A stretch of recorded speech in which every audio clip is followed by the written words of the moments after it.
today in the driver's seat, we have businesswoman and independent candidate for Wentworth, Allegra Spender. How you doing, Allegra? Yeah, really well. Thank you so much for having me and letting me drive your car. Yeah, no worries. Well, thanks for coming for a drive. And I think this is the most spectacular background we've had on coal miners driving Teslas. So whereabouts are we? We're looking at just Diamond Bay. We're in Vaucluse looking out to Diamond Bay, and that pillar that you can see in the far end is at North Bondi. North Bondi. So we're in the Wentworth electorate. We are in the Wentworth electorate, but frankly, Wentworth is very beautiful, and so you'll hopefully see a lot of views like this today. Yeah, fantastic. Now, I'm really keen to have a chat to you today about a range of things, including this incredible independence movement that seems to be taking off across the country, which you're a part of. So I'm keen to chat to you about that. Keen to chat to you about climate change, which I know that you're also passionate about, and a few other things. So yeah, I'm really looking forward to the drive today. Brilliant, thank you. I've spent the last 4 years running a not-for-profit, working with 200 low socioeconomic schools and 40 big businesses, and helping young kids work out what is possible for them to do after school and how to achieve that. And also, you know, worked in the health system, worked in public sector in the UK. So I've had a really varied career, and I'm really standing because I think, like so many people who live around here in Wentworth, I'm so frustrated with what's going on. And I just feel that as someone who cares about public policy, who actually cares about business, who cares about doing what is right for the country and is fact-based, I just actually couldn't stand sitting aside anymore, and particularly around climate. And look, this is beautiful Wentworth. Wentworth is absolutely gorgeous. We're just looking out, we're coming out to South Head, and we're looking onto North Head here. Yeah. Wow. People that live in Wentworth partly because it's one of the most beautiful parts of Sydney, and they love the outdoors. People come here because they love the beaches, they love the outdoor living, and they want to preserve this life and this lifestyle for their kids and their grandkids.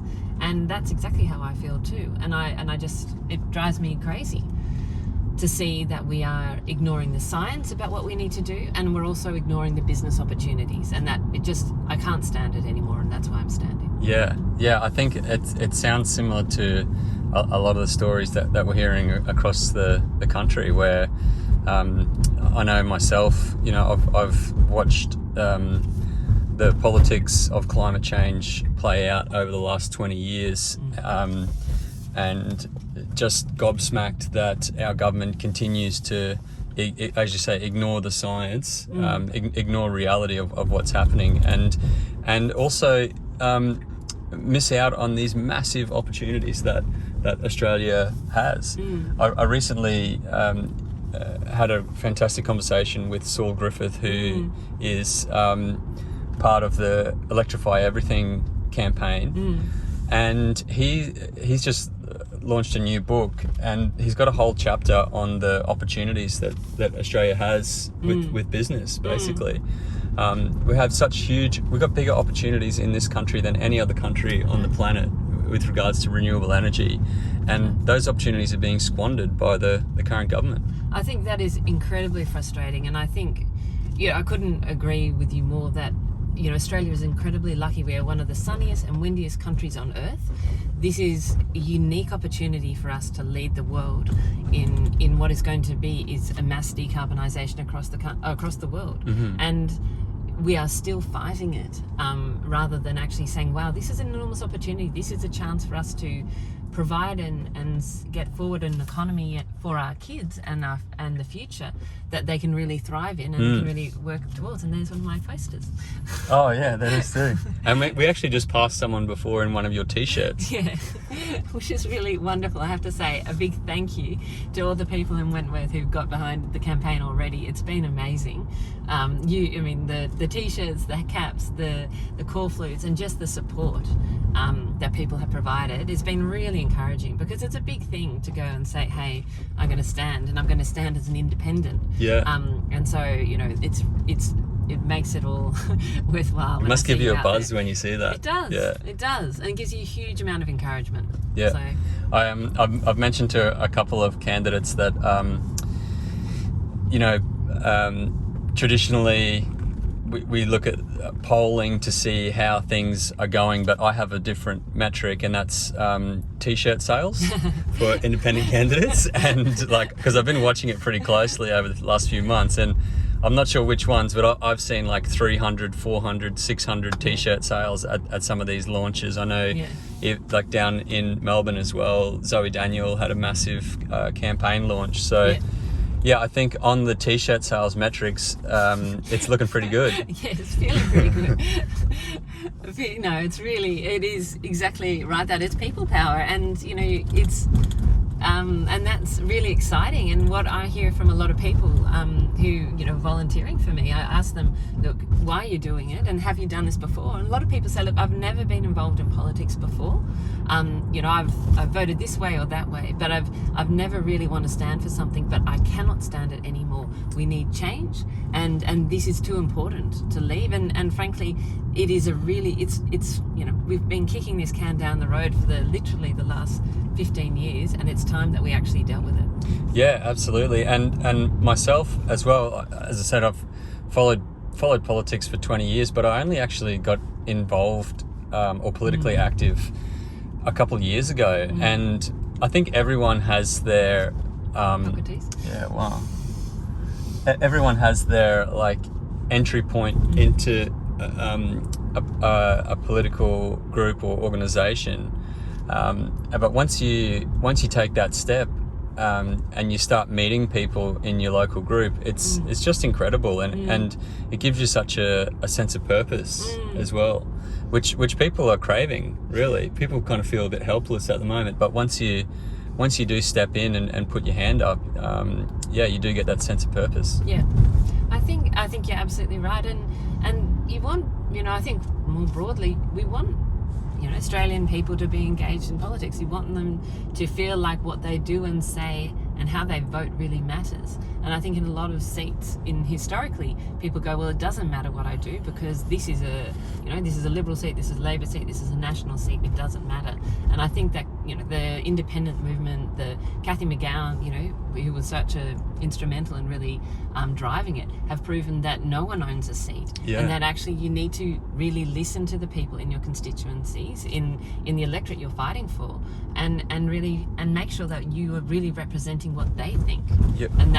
And I think that's where I think a lot of the momentum is coming, certainly from our campaign. Yeah, absolutely. And I was lucky enough to actually take Helen Haynes for a drive a few months back. Yeah.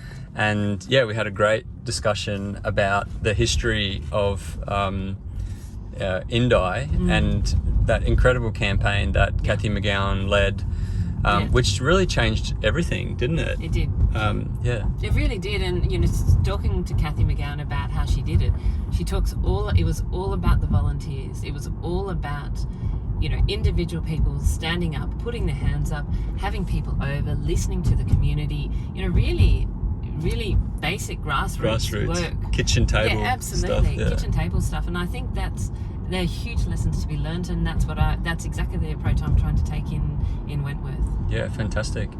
And can you tell us a bit about the history of this electorate, because it's pretty fascinating. This was formerly Malcolm Turnbull's electorate, wasn't it? Yeah, it was Malcolm Turnbull's electorate. It was John Hewson's electorate as well. So it's got quite an illustrious history. I think it's one of the only electorates in New South Wales that has effectively stayed the same since Federation. It has been always held by, you know, since the Liberal Party's been around, it has always been held by the Liberal Party, except when Karen Phelps won the by-election, when Malcolm Turnbull, you know, was rolled as the Prime Minister. What are the main issues that you're hearing from people in Wentworth? What issues do they want to see action on?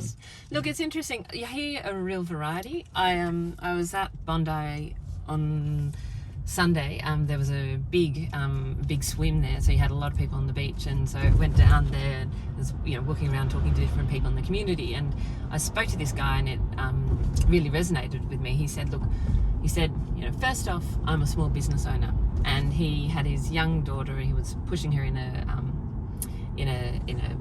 sort of pram. So he was, you know, saying, you know, for me, it's really important to be, you know, to be able to run a successful business. Mm-hmm. He said, but I really also care deeply about climate, and I care about compassion in the community. And so for him, these three things don't have to be in competition with each other. For him, and I think this is true of a lot of Wentworth, there are a lot of people who work in business in Wentworth. There are a lot of people who very want to be successful in the commercial world, but they also say, well, I want that, and at the same time I want to live in a compassionate society that looks after people and that actually allows everyone to thrive. And I also want to see real action on environmental issues, because I believe this is both important for me and my children, my future, but it's also important for us economically. And so I think, I just think he was a really good example. Now, look, there are a lot of other issues going on right now. I think people are concerned about health. There's a lot of frustration in the community about certainly things like vaccinations and rapid antigen tests and those pieces. I think there's a lot of concern around aged care, a lot of concern, speaking to some younger people in Wentworth yesterday about mental health, and particularly the last 2 years, and what that's had on people, and also a lot of concern about cost of living. And people will say, oh, Wentworth, it's very such a wealthy electorate, but frankly it's in a very expensive place to live, and a lot more people, 60% of Wentworth live in strata apartments, which is much more than actually the national population. So it's not this sort of universally wealthy place that everybody thinks. Yeah, wow. And the current member for Wentworth, Dave Sharma, I'll just mention that Dave Sharma's actually agreed to come for a drive as well, which is great. We don't have a date yet, but I'm really looking forward to that as well. But I'll just say that there have been a number of these, I guess you'd say, inner city liberal members over the last few months who have really tried to position themselves as pro-climate, whereas actually their voting record suggests the opposite. And members like Dave Sharma, although they might be saying positive things, Dave Sharma actually has the same voting record as Barnaby Joyce when it comes to action on climate change. Look, I think that's absolutely right. And I think Dave Sharma has said the climate's important to him. But, what I think, certainly what I've heard from, people in Wentworth is say, look, it's, a lot of people have said to me, he's a nice guy, he's not objectionable. And that's absolutely, I'm sure that's true. I haven't actually met Dave. But I think at the same time, they're saying, look, but he says he cares about these things, but he's not driving these. And so, and that's the real frustration. It's like, well, why does he vote that way in relation to climate? Why does he vote with Barnaby Joyce and the Nationals? And if he says, and he said before, oh, look, you're more effective in the tent. And I look at what the tent is at the moment. I look at, we've got Tony Abbott's, 2030 targets, and I say, it's just not good enough. So if that's as good as you can do, we need to actually do much, much better. We've got to find a different way to achieve more on climate. It's a bit of a circus tent, isn't it? Feels like that. It's certainly been like that for the last few months. Yeah, and I'm sure that Dave Sharma probably does want to see more action on climate, but his hands are tied by his party, and that's really the benefit of being an independent, is that you can truly represent your constituents without having to toe the party line. Absolutely. And that's exactly what I want to do. People have asked me, oh, why aren't you standing, for the Libs? And other people have asked me, oh, other people said you sound like Labor. So, it's funny, everyone likes to categorise you. Yeah. And what I always say is that, look, I'm standing as an independent because at least I can actually speak for the community, and I can actually stand up and vote for what is important to that community. And I can be free to express myself. And I'm really bad, to be honest, personally, at saying something I don't believe in. It doesn't work for me, and I'm not very good at it. Yeah, and to be successful in the major parties, you have to be good at that. It's part of the deal. And we also see, mentioned before, Helen Haynes, and she's recently introduced an integrity bill into Parliament. The government promised that we would have a a federal ICAC before the last election, it's now become apparent that that's actually not going to happen. So that promise has been broken as well. People want to see more integrity in our politics. So are you also hearing that in Wentworth? Look, I think you're absolutely right. Integrity is mentioned to me almost as often as climate is. And I think people see integrity more than just federal ICAC, because I think that's really important, but it's actually a broader issue. What people are saying is that they want, whenever politicians are acting in the government's, in their interests or personal interests or party interests, not in the national interest, they have an issue. And I think it starts with, political donations. It starts with political appointments into sort of independent bodies. It's part of the, politicians leaving ministries and then going on to lobby the government back, as in sort of the revolving interest. door kind of thing. Absolutely. Yeah. It's those are the aspects. It starts, it's part of that, the lack of controls about lying in political advertising, and it's about grants being made purely to try and buy marginal seats rather than actually what is important. And this drives people, I think, crazy, because it's about using taxpayer money, our money, for things that are not in our interest, that are in the interest of the parties. It's about appointing people onto government boards who are not there for the interest of the people, their interest of the parties. And people don't want that. Yeah. So I think integrity is, they've seen a lot of scandals this last parliament, and people are absolutely sick of it. Yeah, absolutely. And I've just heard, I think it was on 7:30 report last night, but apparently there's billions of dollars of unallocated funds at the moment, which there's speculation that this is going to be used for pork barrelling in the lead up to the election. Absolutely, like $16 billion worth, or 15.9, I think it was.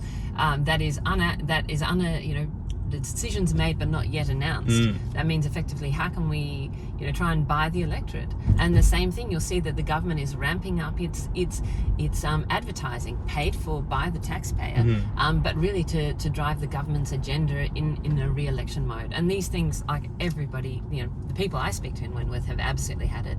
And it's basically a continuation of the sports rorts and community grants kind of. I think that's absolutely right. Yeah.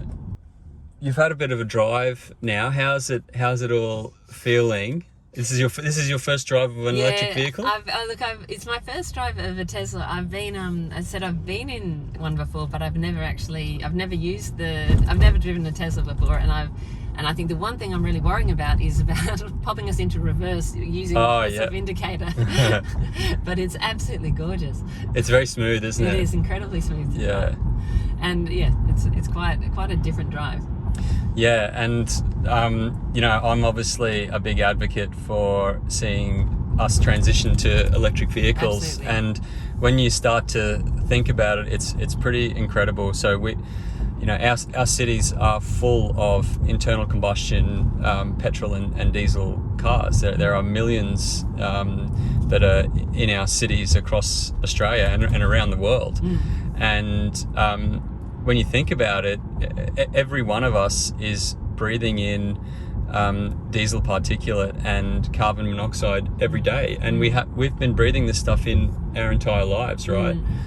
There's not a human alive on the planet who lives in a city who hasn't been breathing in exhaust pollution their entire lives. And when you think about it like that, it's quite horrible. But here's the opportunity, right? Once we transition to 100% electric vehicles, we're going to have pure, clean air in our cities. And it's going to be the first time that we've had pure, clean air in our cities for over 100 years.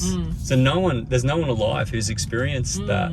So what's that going to be like when we've got this amazing clean air and also no noise pollution as well? Look, I think that's incredibly exciting, and I think people want that people, I've spoken, for instance, Doctors for the Environment, another group who is showing how climate change is actually a broad issue. It is not just an environmental issue, it is not just an economic issue, it is also a health issue. And they talk about both, I think, as you say, described in terms of vehicles, how the pollution of vehicles is bad for our health, but also how heat and heat stress is bad for our health as well, and bad for our mental health, bad for rates of violence. And there are all these aspects, I think, of climate change that you really make a more and more compelling reason for the actions that we should be taking than we should be taking absolutely now. Yeah, absolutely. And I actually spoke to the independent candidate for McKellar, Sophie Scomps, yesterday, and she's actually a doctor, and she mentioned the same thing, that there's new research that's coming out that's showing this extreme heat is having impacts on mental health, domestic violence, even suicide rates are increasing. So there's this broad, huge impact that climate change is going to have on our health, but also the pollution. There's also a link between diesel particulate and asthma and leukemia and even cognitive. It causes cognitive impairment. So this stuff is really nasty for all of us, and the faster we can transition to electric vehicles and get this pollution out of our cities, the better it's going to be for everyone. Absolutely. And I think this is why emission standards are really, really important. And I'd love to see that for either party, because neither party have put them into their policy platform. Because if you Australia, one of the challenges that Australia actually has some of the smallest number of electric vehicle range available. So we've got about, I think, 40. The UK is about 130, and that's because we don't have effective emission standards. And emission standards will make sure that Australia isn't getting the sort of dirty end of the car manufacturing range, but we actually get the clean electric vehicles. But we also get a better range of low emission vehicles into the country as well. But we just don't have those standards, and we're really out of step with the rest of the world. So we're hurting ourselves, and we're actually hurting our choice. Yeah, absolutely. We essentially have the slowest rate of uptake of EVs in the world. And when you look at the countries that are leading on this, Norway, I just saw the numbers for January. They're at like 84% of new car sales in Norway are electric, right? That's amazing. Only 4% of sales in Norway in January were petrol and diesel cars. Wow, that is incredible. Yeah, and they're already reaping the benefits of that. So the air in Norway is something like 30% cleaner than it was just 10 years ago because of the increased rate of EVs. And just to add to that, on top of that, I saw a couple months ago that someone in Norway posted on Twitter. So there was a huge amount of wind energy coming off the North Sea into the Norwegian grid, and it dropped the spot price of electricity down to something like 0.1 cents per kilowatt hour, right? And this guy posted a screenshot of the spot price, and he said, I've just fully charged my Model 3 Tesla for 10 cents. And this is what is terrifying the oil industry, right? Is that with the uptake of renewable energy, we're going to have an abundance of energy, and it's going to drop our power prices dramatically, and we're going to be able to charge our electric vehicles for a couple of bucks instead of paying ridiculous amounts for petrol and diesel. Absolutely. And look, I think that's about both costs of living. I mean, you've seen petrol's become really, really expensive, and a lot of people, again, are raising that with me as a concern. But the other piece, I think, is also that the energy is made here in Australia. We're not importing it. We're not relying on foreign imports of fossil fuels. We can actually make it here in Australia and cleanly. Which is a fuel security thing, isn't it? Exactly right. Yeah. And it's also a national security thing. These are, climate change has broad implications with how our place in the world and our relationship with other countries. Yeah, and the government bangs on about fuel security and whatnot, but they never talk about the demand side. And like, if they accelerated the uptake of electric vehicles, we would become less dependent on foreign petrol, diesel, and oil. Absolutely right. So this is Rose Bay. Oh, nice. So you can, these are some Rose Bay shops, which are again like a lot of local people here, and yeah, this is just part of the beautiful Wentworth. So one of the wonderful things about Wentworth is we both have like the harbour side, but we also have the seaside. So we might try and see if we can get out to Bondi. Yeah, and I've been noticing we're passing a lot of busy cafes and people walking their dogs, and it is. Yeah, that it's is quite a nice vibe around It is. here. It's a very vibrant. It's also one of the. It was a very dense electorate as well. So there are a lot of people, who live in Wentworth. Makes it a very small electorate to get around, which is great. You also have a very strong business background, and I guess Wentworth, for the people of Wentworth, small business and business in general is another really important issue. So yeah, I wanted to get your thoughts on how you think the government has handled or promoted small business or failed to promote small business and whatnot over the last term. Look, I think it's been a really difficult time for small and large business. I mean, I was running, in this time, I've been running a not-for-profit, and like a lot of organisations, when the pandemic hit, you completely had to rethink what you did. So I was running a network of low socioeconomic schools and businesses, and we did workplace mentoring for kids, and that meant people doing this face to face, and so we had to completely transform what we did, pretty much on a turn of a dime, to say, okay, how are we going to do this when we don't know if the kids are going to be at school, we don't know if the kids are going to be at home, we don't know where people in their offices are going to be. So a lot of businesses that I talk to have been through similar transformations, and there's been a huge amount of innovation, but there have also been a lot of businesses that just haven't made it. And I know that's heartbreaking for the people who, who went through this. They might have made it through the first lockdown, they might have made it, through the first Christmas, but it might have, the second lockdown, or, even the sort of soft lockdown we've at some ways had, where, or the shadow lockdown in the last way, has meant that they just haven't had it. Yeah.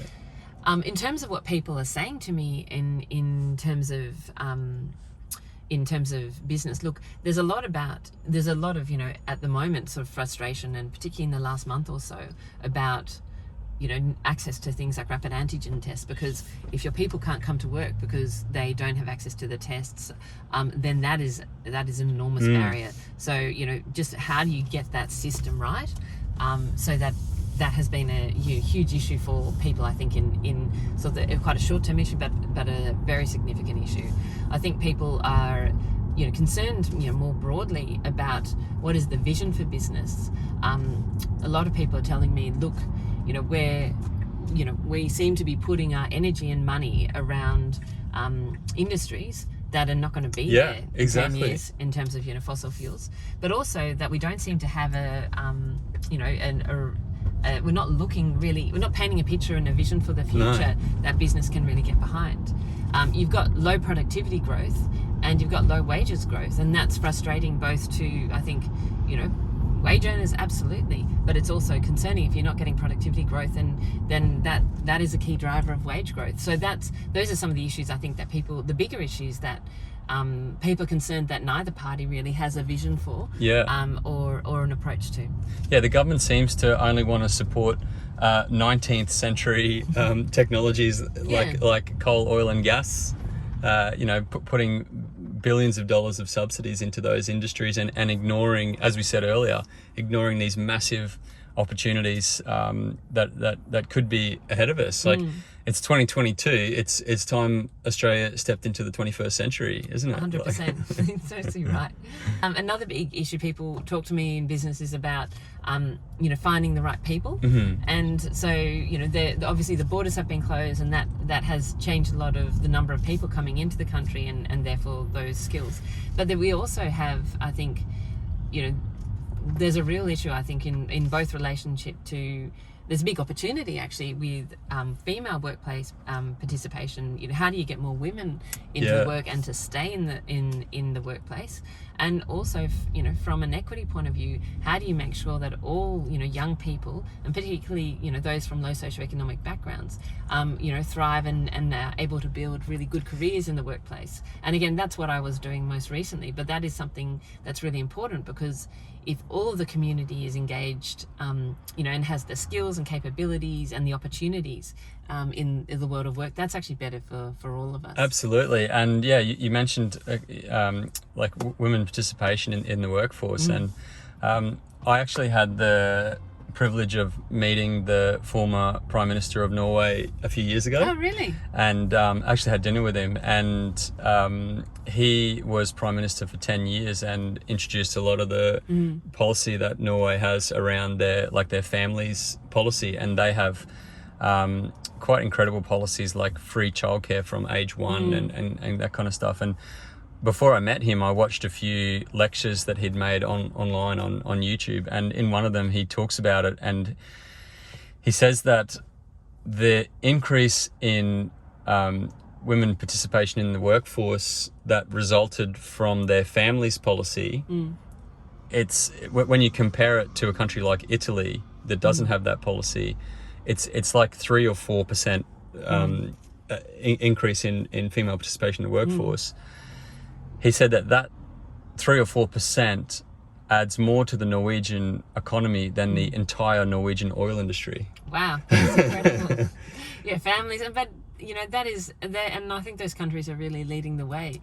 I think there's what I'd like to see is more equal support for men and women in terms of looking after kids. Yeah. And because I'm a mum of 3 kids, and if the father takes time and is supported to take time and encouraged by workplaces to take time off when they have kids, it's been shown to be, it's good for the dad, it's good for family relationships, and it's really good for female participation in the workforce. So it's win-win both socially but also economically. Yeah, absolutely. And that's another thing that Norway's done is provided parental leave for dads as well. So we mentioned earlier that this electorate has had quite a fascinating history, including, as you said, Malcolm Turnbull. But Karen Phelps, the independent Karen Phelps, also held the seat for a while when she won it in a by-election. Wanted to ask what she achieved while she was representing Wentworth, because I remember that she was quite instrumental in the Medivac bill. Yeah, absolutely. She was actually really the champion of that, of the Medivac bill, and so that Medivac bill allowed critically ill asylum seekers and refugees of Nauru and Manus and into Australia, and that was absolutely a humanitarian issue. And what is interesting is that those are the sorts of things that when people in Wentworth talk to me about, because again, I come back to that, people in Wentworth are saying to me, look, we want a society that is, we want to be able to run businesses, we want them to be effective, we want environmental we want to look after our environment, but we want a humane society. And I think Keratin really understood that and really tapped into that. And what she understood is that we're Australians, we want people to be treated humanely when they are in our care. And these people, as you just saw with Novak Djokovic, I think it really exposed the people who have been in arbitrary, indefinite detention in Australia, who are refugees. Yeah. People who have fled, persecution in other countries, who have been found to be a refugee, and then they are still locked up in our country. And it just seems, that is just awful. Yeah, and you mentioned the Novak Djokovic thing that happened about a month ago now. And yeah, it exposed that these poor people have been locked up for 8 years or something like that? Up to over 9 years in some cases. Yeah, it's just shocking, and the government still hasn't responded to that and basically let these people go. I mean, that is basically torture. Yeah. 100%. It is. People need to. These are people who have been persecuted, and have we need to give them a chance to get on with their lives. Yeah. And to, get jobs and make a contribution, have families, do the things that all of us want to be able to do.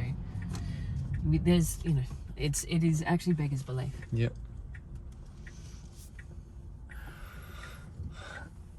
All right. What else? Sorry, there's traffic on a... We're getting the peak hour traffic now. Yeah, we are. It's just, these are some of the challenges, the local challenges in Wentworth is, it's a small electorate and it is very dense. Yeah. Remind me later, I'll show you a video of the tunnels that Tesla are building. Oh, really? Yeah, I'd love to. They've got there's been a spin-off company called the Boring Company, and they've basically revolutionized tunneling machines. Okay. And they're tunneling at something like 50 times the speed of traditional tunneling. And they're smaller tunnels, so like one car would fit through. And so they built a pilot plant in the US, and then they built another one in Las Vegas. And so a Model 3 like this will zoom through this, like it'll drop down underground, and then it'll zoom through the tunnel and pop back up again. And they've just announced that they're building a 51 station network under Las Vegas. And the vision is that there'll be like these autonomous electric vehicles that operate underground. And the video I saw, they get up to the video I saw, they got up to 187 kilometers an hour through this. Oh my God! Through this tunnel. That's incredible. Autonomously as well. So that is absolutely incredible. Your campaign is one of many independent campaigns across the country, and a lot of these campaigns have common themes, and one of them is climate change. And some of your opponents have been critical that your campaign just focuses on climate change and nothing else. So what would you say to that? Look, I'd say two things. One is that climate change has wide-ranging implications across all sorts of parts of our society, and so that's why it's more than just one single issue. It affects almost all of our society. And the second thing I'd say is that I'm also campaigning on other areas, but climate change is the one where there are the starkest, I think, differences in terms of what I'm seeking versus what certainly the major parties and particularly the coalition is seeking. So to start with climate change is both an environmental imperative, but it has enormous economic implications for Australia. It is going to be one of the biggest transformations this country has ever been through economically, and we need to do it right. It is a huge economic, opportunity for Australia, with being one of the sunniest, windiest countries on earth. But not, doing it badly, not being planned, not being really thoughtful about how we do this is both going to be economically damaging. It's also going to be damaging to communities. So it's economic. It's going to have massive implications in our foreign relations. You see that, for example, how China and the US, who maybe argue on other things, are collaborating around climate action. You see our Pacific neighbours, some of the people that groups we engage with most closely, and how agitated and how forceful they are around climate change. This is an issue for them. It's an issue around health. It's an issue around education, about how do we support our young people to be ready for these new jobs. And the second point I always say is that, look, I'm very interested in integrity, but I'm also very much interested in economics and supporting business. That integrity in government actually underlines good policy making and lack of waste in government, and also that we're not focused enough on the economics and business. We've got $1 trillion worth of debt almost, and we don't have a clear path from either party about how we're going to address that. We do, we're spending tens of billions of dollars on wasteful projects, including subsidies of fossil fuels. And, we don't have a reform agenda around any of these areas. So I think those are other things that I think are really important. And these are other things that I will absolutely be campaigning for and standing for. Yeah, and just on climate, the Australian government's record is absolutely woeful, and we have a terrible reputation around the world for our inaction on climate, and we've seen this yet again at the Glasgow climate talks, COP26 last year, where Australia took a pamphlet of a plan to the, which was just an absurd. There were so many absurd assumptions made in that pamphlet. Yeah, and look, to assume that the rest of the world hasn't noticed that we are not pulling our weight is naive. They have absolutely noticed, and we need to change our tune, because that has implications for our broader relationships across the world. Absolutely, and you know, nothing illustrated this better than the fact that one of Australia's largest oil and gas companies, Santos, actually had its branding on Australia's pavilion at the global climate talks. I mean, I was gobsmacked. I mean, this government has gobsmacked me many times over the last 8 years, but I was particularly gobsmacked when I saw Santos's brand on the Australian government's pavilion. Absolutely. Yeah. We are coming into beautiful Bondi here. Oh, wow. Okay, I'm just going to pan around and have a look at that. Yeah, again, this is why people live in Wentworth, because they love it here. It's a beautiful place, and they want to be, they want to enjoy actually the best parts of living in an Australian beach city. Yeah. Wow.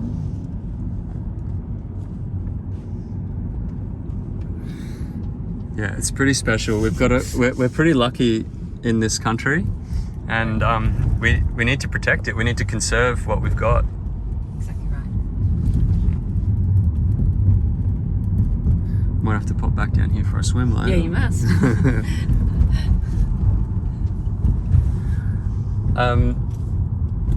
But yeah, the just staying with climate and fossil fuels, it's just become more and more obvious over the years that the reason the Australian government refuses to act on climate is because it's essentially beholden to the fossil fuel industry. We said before that the fossil fuel industry gets billions of dollars in subsidies. And we also know that there's a number of members of parliament with close ties to the fossil fuel industry as well. And this is where it does tie in with integrity and why having a federal ICAC, it's important to stop corruption, but it's also related to our efforts on climate change. Look, and I think people I talk to in Wentworth say they want government policy that is based on expert opinion, and where we consult scientists, we consult business, whether that's about climate or frankly COVID, and that's really what they feel like they're then in so many cases is lacking, where we're not looking far enough ahead, and we're not listening to the experts, and we're actually not listening to our community, and that is what is really, really frustrating people. And you see that on climate. You see that the Business Council of Australia has come out and said, this is an economic opportunity for Australia. We believe by 2030 we should be aiming for 46 to 50% reduction in carbon, because that's going to be good for our economy as well as good for the environment. But the government isn't listening to them, and it's not listening to the community either. So that's what is, I think, deeply frustrating to the people I talk to in Wentworth. Yep, absolutely. And so I reckon we'll finish up soon. But to finish up, let's talk about the future, and let's imagine that some of these independence campaigns are successful, and that potentially independents have the balance of power after the next election. What kind of things could Australia look forward to if that happens? Look, I know what I would stand for, and what I stand for is urgent evidence-based action on climate that is going to be beneficial to business as well as and the economy, as well as the right thing for the environment. So I stand for at least 50% reduction of fossil fuels by 2030. I think at least reducing or eliminating the fossil fuel subsidies that we have, and stronger emission standards on vehicles so that we can have more of these puppies on the road. Yep.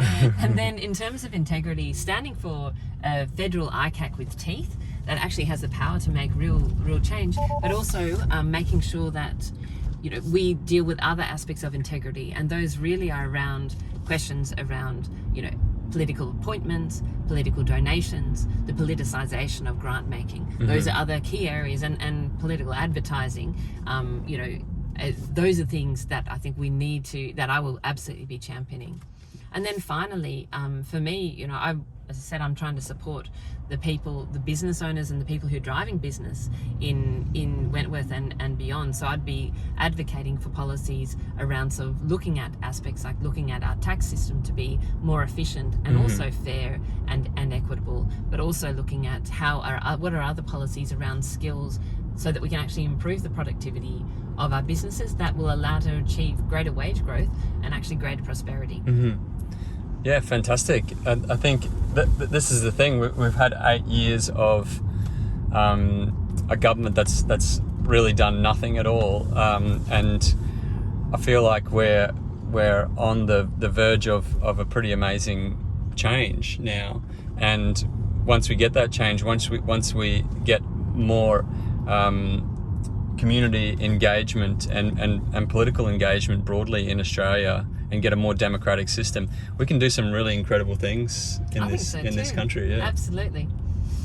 So the final message is that just get out there and vote, but make sure that you understand, think about what's important to you, and then look at the candidates in front of you and say, who is going to represent what is important to me? I think that's what we're really asking people to interrogate, is what is really important to you? What are the changes you want to see in your community and across the country, and who's really going to represent that? Fantastic. Thanks very much for coming for a drive with us today, Allegra. I really, really appreciate it, and I really enjoyed the conversation. And I wanted to wish you all the best with your campaign over the next few months. Thank you so much. It's been an absolute pleasure, and it's been a real joy showing you the beautiful sights of Wentworth.